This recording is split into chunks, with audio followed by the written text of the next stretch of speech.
The Ukrainian army says it's repelled Russian forces from a strategically important suburb of the capital, Kyiv. The Defence Ministry says the outcome of the battle in the suburb of Makariv has prevented Russia from surrounding the capital from the northwest. Ukrainian President Volodymyr Zelensky says he's willing to discuss a commitment from Ukraine not to seek NATO membership in exchange for a ceasefire, withdrawal of Russian troops and Ukrainian security guarantees. But he says it's essential to discuss terms one-on-one with Russian President Vladimir Putin. And the Ukrainian people will have to agree the terms in a referendum. In the meantime, Russia's war of aggression against Ukraine continues. In the occupied Ukrainian city of Kherson, residents gather in defiance of the Russian invaders.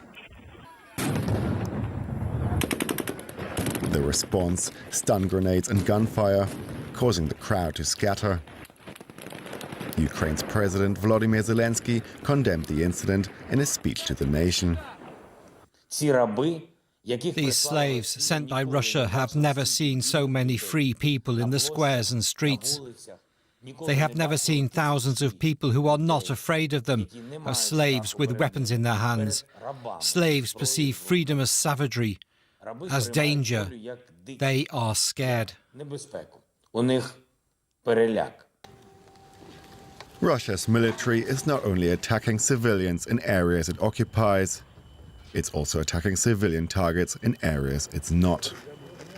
Monday's bombing of a shopping mall in Kyiv and the relentless bombardment of the besieged city of Mariupol have caused outrage in Ukraine and abroad. But it has not weakened Ukrainian resolve. The president closed his speech with an appeal. To save our people, fight. Fight and help. Drive these slaves out. Drive the occupiers out, so that Ukraine lives, so that all of us live with it, free and peaceful. Speaking later to the press, Zelensky said that any peace deal with Russia had to be sanctioned by the people. I have not met with the Russian negotiators, but explained to our negotiators at the talks that when one is talking about changes, and these changes are of historic importance, there is no other way around it. We will have to hold a referendum.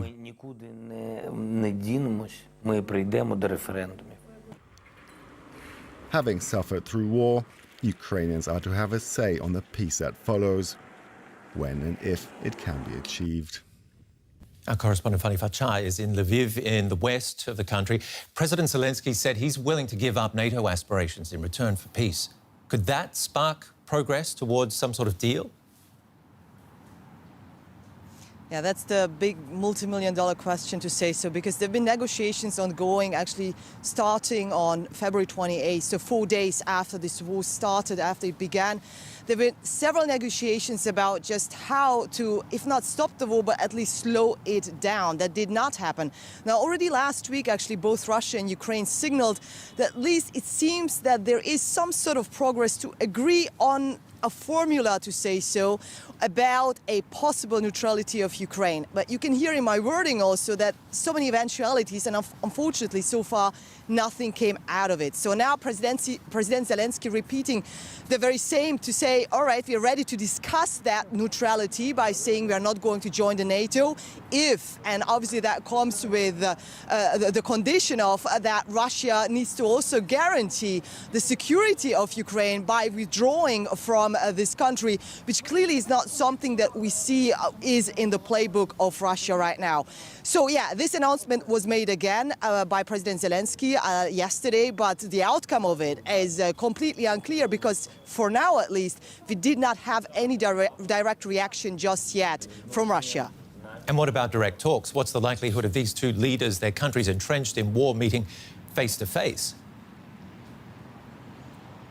Russia made clear over and over again, because that demand also was made, or that request was also made by President Zelensky, that there must be really a direct meeting now with Russia's President Putin, whether this is a video call or any form of meeting, but the two men need to talk. Now, Russia made clear that they can only imagine that face-to-face talk to come into place if there is some sort of a deal agreed on during the negotiations that usually take place amongst these delegations from Russia and Ukraine, which are spearheaded by the presidential advisors of both countries. So the devil really lays in the detail here, and it's really like a catch-22, because Russia says, okay, there will be a face-to-face meeting, but only if a deal is agreed on, that then again can be put forward on that table between Putin and Zelensky. So at this point, it's really unclear. And as I say, there was no reaction just yet, but it's not expected that stance of Russia is going to change all of a sudden, and Putin is going to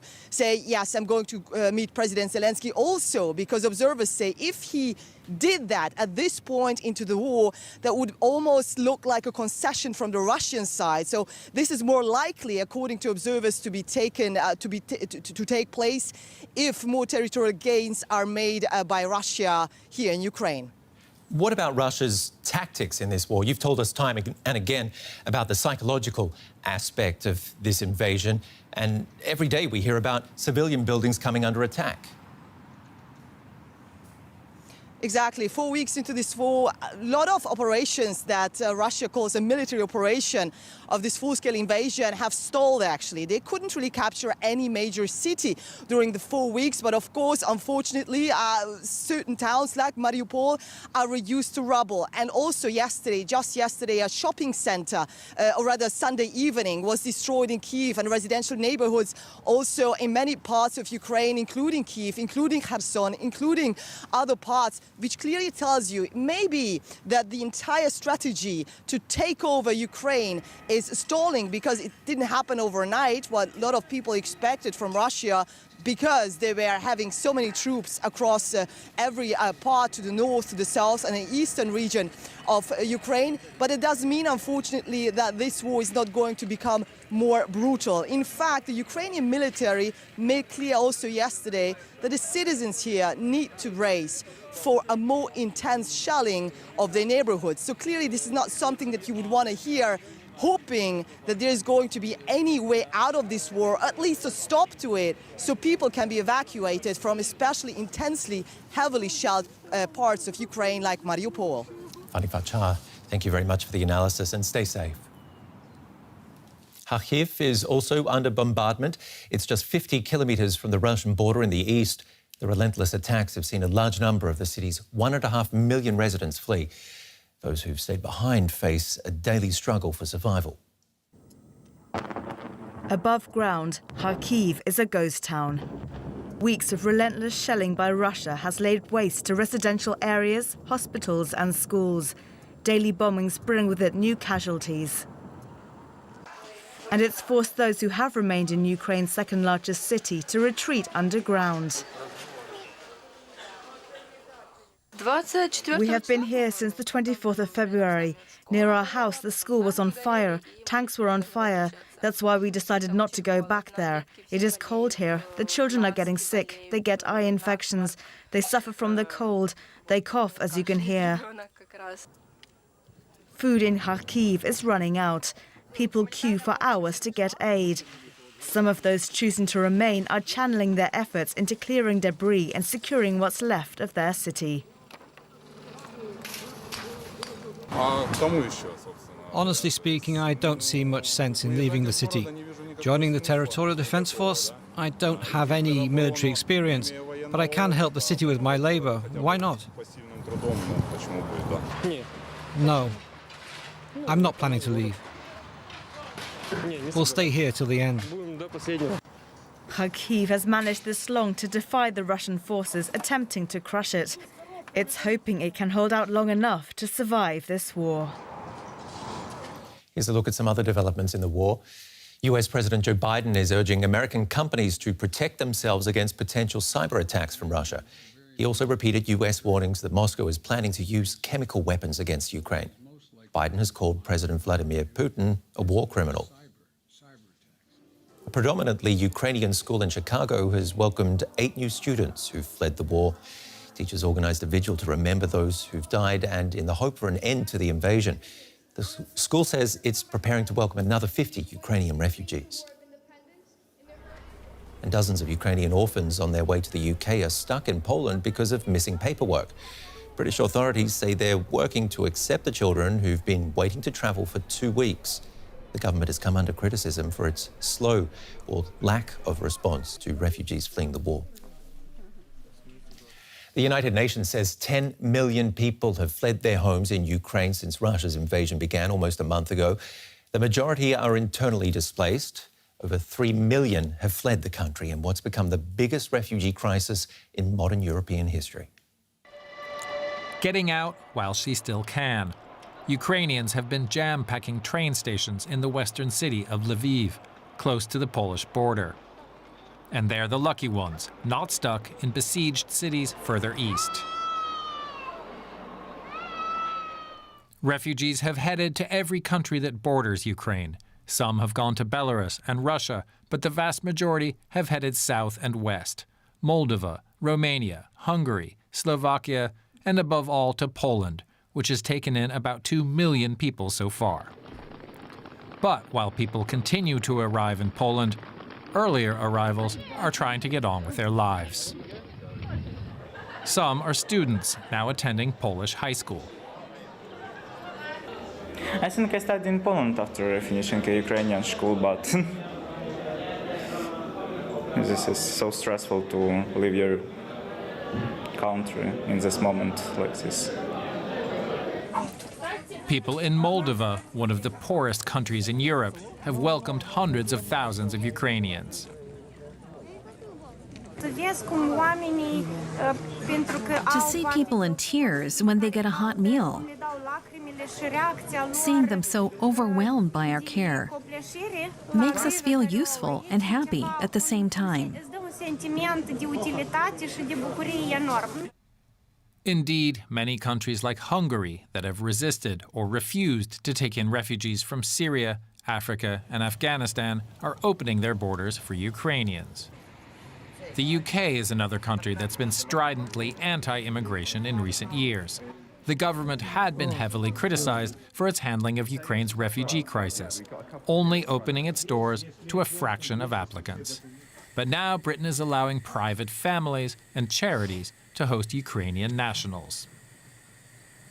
I think myself, I was brought up that way, that helping people is one of those duties you have as a member of society, as a human being. And, you know, principles aren't principles until you stand by them. How long that spirit of welcome will last will likely depend on how long the conflict lasts and how high the numbers rise. But for now, Ukraine's plight has opened borders and homes in Europe and beyond. Well, let's bring in our guy in Brussels, Jack Parrack. How united are EU countries about welcoming Ukrainians?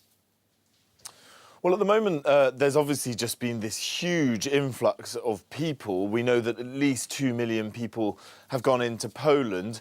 There is an attempt to try and coordinate some of the movements and the sort of relocations so that those countries, Poland and Hungary specifically, but also Moldova, who's taken a number of people, and Moldova is really Europe's poorest country, that the European Union is trying to support the efforts there. It's important to say, I mean, it's huge numbers. We understand somewhere in the region of 3.5 million people may have entered the European Union by this point, in under a month since the invasion started to take place. And the European Union, you'll remember back in 2015 when there was the refugee crisis, then mainly of people coming from Syria, was in absolute crisis mode. Actually, that year, there was only about 1.3 million people entering the European Union. So I think what we've seen is that countries, especially in Eastern Europe, are much more willing to accept people fleeing the war in Ukraine than they are perhaps people from other religious backgrounds in the Middle East, etc. But there is some unity. The question is now what happens, because Warsaw, the Polish capital, we know is about 17% larger in population than it was just a few weeks ago. And while the initial needs of the refugees is safety and shelter, food and water, eventually European countries know that they're going to need to create structures for the refugees. And we actually saw yesterday the European foreign ministers agree an additional 500 million euros, taking the total up to just over €1 billion to try and coordinate this effort a little bit more. So, Jack, some lessons learned, but how much of a failure was yesterday's meeting of EU ministers? They couldn't even agree on energy sanctions against Russia. Yeah, it really didn't look good.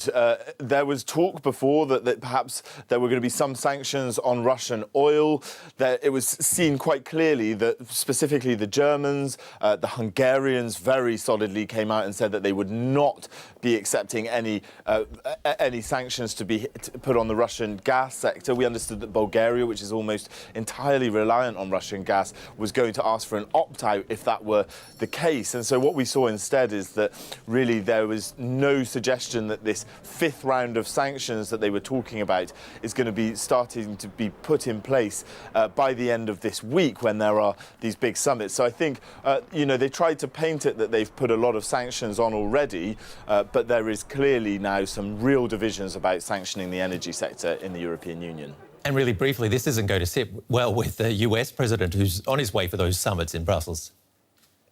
It's not. So Joe Biden's coming, the president, for a NATO meeting on Thursday and will attend the European Council meeting of all the European leaders on Thursday and Friday as well. And they're going to have a lot to talk about because the US has been pretty firm on their sanctions. But bearing in mind, for the Europeans, when they sanction Russia, it has a much harsher effect on themselves as well.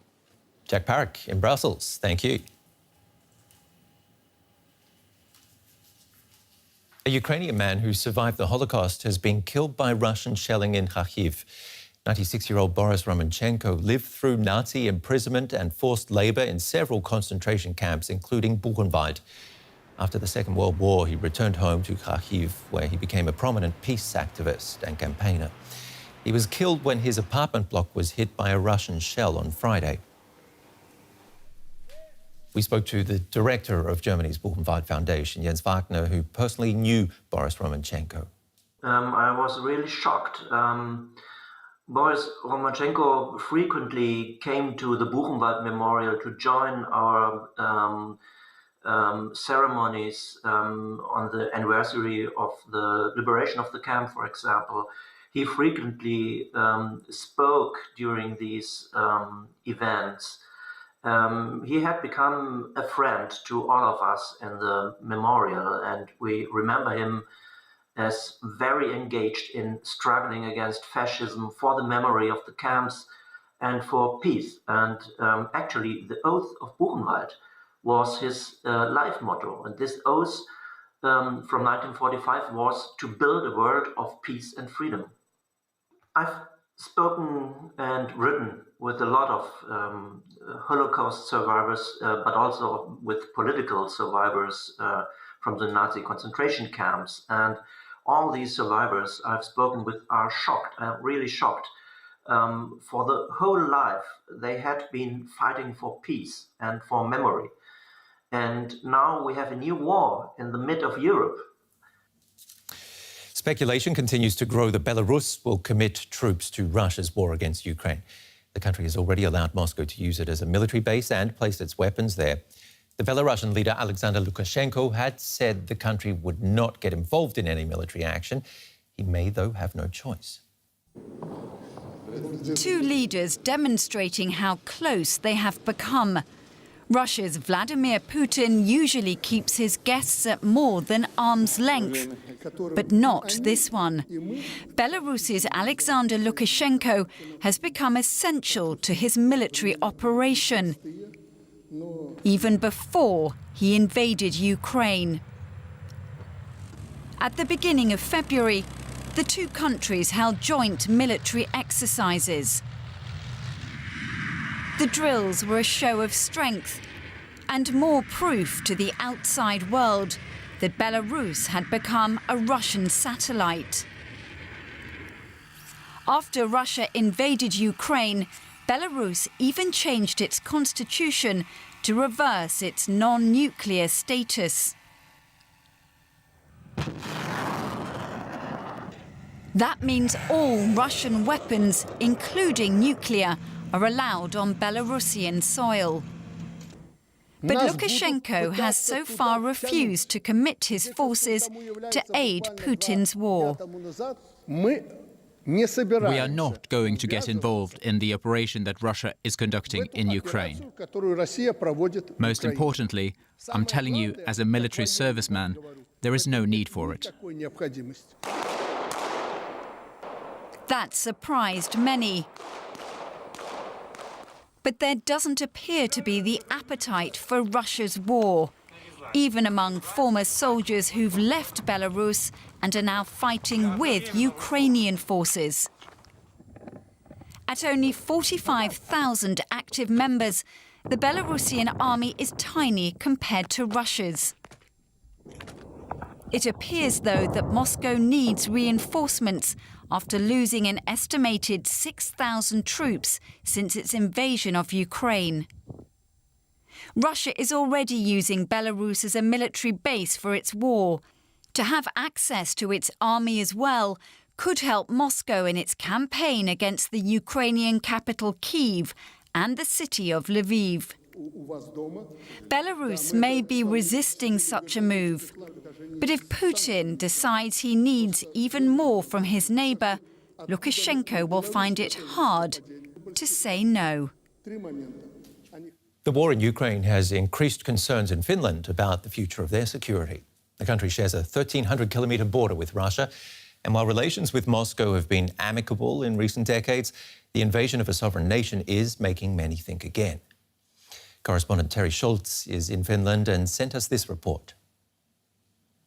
The Kremlin has crossed many lines in past weeks. Finns are increasingly concerned about this one, their 1,300-kilometre border with Russia. At the Vaalimaa checkpoint, vigilance is the norm.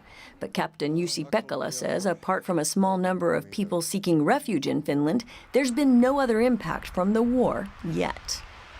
Of course, we are prepared and we are preparing ourselves for many kind of situation. Finns have always lived with some degree of uncertainty, sharing this long border with Russia.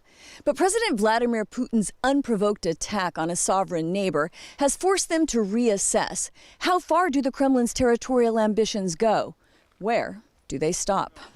Finland's delicate geostrategic balance, a civil relationship with Moscow plus a well-equipped, highly trained military, has been shaken. Suddenly, and for the first time, a majority of Finns believe they need NATO. The turnabout is a reaction to Russia's aggression, says Defense Minister Antti Kaikkonen. People have thought that we would live in a peacetime in 2020s, but now we have practically war in the middle of Europe, not so far from Finland. Russia's assault has reignited painful memories of the Soviet invasion of Finland in World War II.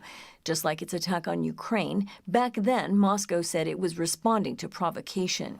Finns maintained their independence at huge cost, fighting alone.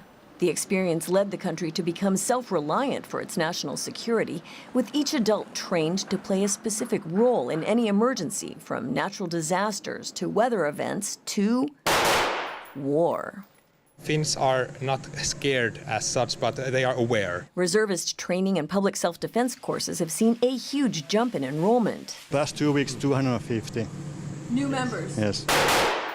We haven't seen anything like that before. People want to survive, and now it's time to learn. Things are moving fast. Next month, the Finnish government will update its national security assessment and is widely expected to take a stance on NATO membership. The Kremlin has warned Helsinki that joining the alliance would bring serious consequences. Hybrid threat expert Hannah Smith says there are already signs of Russian attempts to stir up conflict. We have seen, for example, that there is now, both in Sweden and Finland, a Twitter from embassy has come to ask any Russian citizens to report to the embassies any wrongdoing against them. Given this environment, Henry Vanhanen, a parliamentary advisor, says NATO is a necessity. If we don't join, then we have to find the reasoning, what is the backbone for our security in the future as well. Would our close international defense cooperation be enough? Would the EU be enough? We don't know.